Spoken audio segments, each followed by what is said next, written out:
인재양성 스피치대회 대학 일반부 참가자 김민지입니다. 제3차 한성가곡의 기적 포럼에 청년으로서 함께할 수 있어 매우 뜻깊게 생각합니다. 저는 오늘 독립정신의 오감이란 제목으로 여러분과 이야기를 나눠보고자 하는데요. 본 발표가 귀한 시간을 내주신 모든 분들의 눈앞에 대한민국 청사진이 그려지는 유의미한 시간이 되길 바랍니다. 네, 첫 번째부터 혹시 띄워주시겠어요? 네, 먼저 목차를 말씀드리겠습니다. 먼저 독립정신에 대한 감상을 소개한 뒤 이를 바탕으로 저희가 알아야 할 대한민국의 비전을 제시하고자 합니다. 이를 통해 저희가 특별히 강조하고자 하는 가치관이 무엇인지 강조함으로써 발표를 마무리하겠습니다. 책은 저마다의 오감을 지닙니다. 프란시스 버넷의 비밀의 화원에서는 싱그러운 꽃향기, 아이들의 미소, 책에 담겨있는 음악 소리가 책장을 가득 메웁니다. 어니스트 헤밍웨이의 노인과 바다에서는 시원한 바다의 향기, 갈매기 소리, 산티아고의 결연한 눈빛이 온 책장을 적십니다. 그렇다면 이승만의 독립정신, 어떠한 오감을 가지고 있을까요? 절그럭절그럭 새소리가 들립니다. 희뿌연 연기, 한반도를 가득 메운 전우, 입에 거품 불고 달려든 열감들이 보입니다. 책장마다 핏소리가 배어나온 듯해 귀를 막기도 하는데요. 피떡이진 죄수들의 얼굴이 보입니다. 그 사이에 24살 청년 이승만이 보입니다. 스스로의 힘만으로는 어찌할 수 없는 무력감의 심연 가운데 빠져들 것도 합니다. 하지만 그의 빛나는 눈, 미래를 보고 있습니다.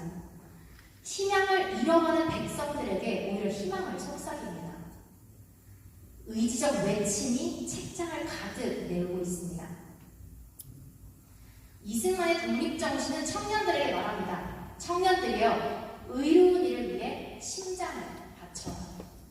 주저하는 청년들에게는 손을 잡고 일으키며 말합니다. 의로운 길을 가는 것이 어렵기는 하지만 반드시 이게 될 것이다. 오직 지혜롭고 거시적 안목을 가진 사람만이 인심을 초월하여 의로운 길을 갈 수 있다. 이승만의 독립정신이 지닌 본 오감은 흐르고 흘러 대한민국의 정체성을 확립했고 대한민국을 계몽했고 대한민국을 건국했습니다. 이승만의 이러한 치열한 주체들이 모인 이러한 역작들은 대한민국을 세웠는데요. 이를 바탕으로 미래 청년의 주역으로서 대한민국의 비전을 제시하고자 합니다. 시간이 많이 지났는데요. 제목을 한번 같이 따라해 주시면 감사하겠습니다. 시작! 형식적 논의로부터 벗어난 대한민국. 오늘날의 대한민국은 대한민국의 발전을 위해 다양한 포럼, 토론화, 세미나 등으로 열심히 노력하는 듯 보입니다. 하지만 저는 이러한 논의의 장에 참석하며 한 가지 공통점을 발견했는데요.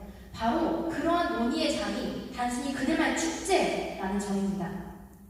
우리는 행복한 어릿광대의 연기를 보며 고개를 끄덕이고 있지는 않은지 자문해 보아야 할 것입니다. 오늘날 토론회의 진행 형식을 한번 예를 들어볼까요?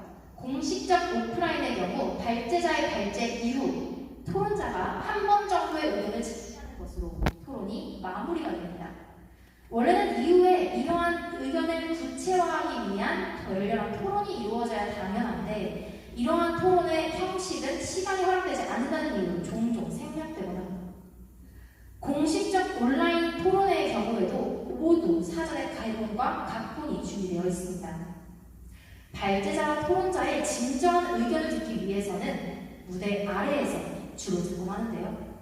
가식이라는 가면은 비로소 무대 아래에서 벗겨지기 때문입니다. 그들의 진솔한 의견을 듣기 위해서는 차라리 무대 아래를 무대로 만들어야 할 정도입니다. 이승만의 독립정신에서는 이를 책임이라고 칭합니다. 청년 이승만을 고발합니다. 겉으로만 채통과 예절을 내세우는 사회라 고발합니다. 현대사회 또한 이러한 고발에서 자유로울 수 없습니다. 바로 철방통이라는 가치관 아래 위치가 개인의 영구 불변한 실력이라 믿기 때문인데요. 하지만 이를 해결하기 위해서는 이제는 위치 위치가 실력이라는 변화에 우리가 편승해서는 안 됩니다. 왜냐하면 급격하게 변하는 사회 속에서 위치 또한 견고하지 못하기 때문인데요. 따라서 이제부터 앞으로의 대한민국은 논의에 있어 형식이 아닌 실리를 추구해야 할 것입니다. 두 번째 제목입니다. 따라해 주시겠어요? 시작! 진영 키워드에 갇힌 정책에서 자유로운 대한민국. 현대사회는 키워드 사회라고 해도 과언이 아닙니다. 한번 보실까요? 학생들은 키워드 위주로 공부합니다. 키워드를 중점으로 하는 뉴스 프로그램 또한 존재하고 각종 포털 사이트에서는 실시간 검색 키워드를 제시하고 있습니다. 워드 클라우드와 같은 키워드 타겟팅 프로그램까지 존재하고 있는데요. 이처럼 키워드는 해당 개념을 대표하는 정체성으로서 확보합니다. 정당 또한 이러한 흐름에 편승하고 있는데요. 우파는 자유, 좌파는 평등으로서 그 벽치의 길을 같이 하고 있습니다. 하지만 정책에서는 이러한 흐름에서 자유로워할 것입니다. 왜냐하면 키워드라는 틀에 갇혀 정작 대한민국에 필요한 정책이 무엇인지 판단할 수 없기 때문인데요. 이러한 근거로 대한민국 우파 대통령의 정책을 그 근거로 들 수 있습니다. 대한민국 첫 번째 대통령 이승만, 평등적 정책인 토지개혁을 단행했습니다. 박정희 대통령 역시 포퓰리즘적 정책인 의료보험을 단행했는데요. 대한민국 우파의 두 거인이 이러한 좌파적 정책을 펼친 것은 가히 아이러니합니다. 하지만 두 대통령의 목적성을 파악한다면 모든 문제는 풀립니다. 두 대통령의 목적, 대한민국 국민이었습니다. 무엇이 깊게 뿌리내린 신분제를 혁파할 것인가? 어떻게 해야 국민들이 걱정 없이 병원에 갈 수 있을 것인가? 이러한 정책은 우파적 정책은 아닙니다. 평등적 사상을 내포하고 있기 때문이죠. 하지만 이러한 정책들을 대한민국에 적용했을 때 세계의 유례없는 혁신적인 대한민국에 기여할 수 있었습니다. 따라서 미래의 대한민국은 바람직한 관점에서 정당의 정책을 판단해야 할 것입니다. 세 번째입니다. 따라해 주시겠어요? 시작! 인물의 공과를 분명하게 인식하고 인정하는 대한민국. 이 사례는 영국의 사례입니다. 빅벤, 유명한 관광 명소죠. 이 관광물 주변에는 영국을 대표하는 동상들이 질비하게 우리에게 인사를 합니다. 하지만 대한민국의 관점에서 이 동상들의 삶과 이야기를 만나보면 대한민국의 관점에서는 당혹스러움을 느낍니다. 왜냐하면 율리우스 카이사르, 올리버 크롬웰과 같은 인물이 있기 때문인데요. 율리우스 카이사르는 한국을 침략하여 로마의 식민지로 만든 인물입니다. 또한 올리버 크롬웰도 영국왕 찰스 1세를 사형시킨 인물인데요. 국회 앞마당에 영국의 왕을 목을 친 자를 묻는다는 것은 자칫 왕당파에 반하는 의미로 보여질 수 있습니다. 하지만 영국은 이를 다르게 표현합니다. 같이 보실까요? 율리우스 카이사르는 이는 로마 문명을 통해 유럽 역사 문명권으로 들어올 수 있었음을 인정했습니다. 올리버 크롬웰 또한 이는 왕정을 무너뜨리는 데 공헌하고 의회를 만들었다는 공을 인정했습니다. 동상을 세운다는 것은 그 인물의 모든 것을 보자는 것이 아닙니다. 역사에 남긴 것만 보자는 것입니다. 공은 공이고 과는 과인데 공은 배우자는 것입니다.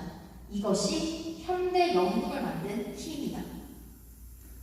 생각해봅시다. 만약 올리버 크롬웰, 율리우스 카이사르 같은 인물을 대한민국에 세운다면 어떠한 반응이 펼쳐질까요? 의견의 합치는 기대하기 어려울 것입니다. 어떤 인물의 동상을 세우든지 해당 인물의 과실로 인해 아무도 찬성하지 않기 때문인데요. 하지만 이제는 역사 속 인물들이 남긴 특정 공들을 인정해야 할 때입니다. 공로와 과실의 경중을 따지는 것이 아닌 역사적 교훈을 배우는 것이 중요하기 때문인데요. 따라서 앞으로의 대한민국은 특정 인물을 흑백 요리로서 평가해서는 안 될 것입니다. 5강, 하나님께서 피조물에게 주신 생명의 증거입니다.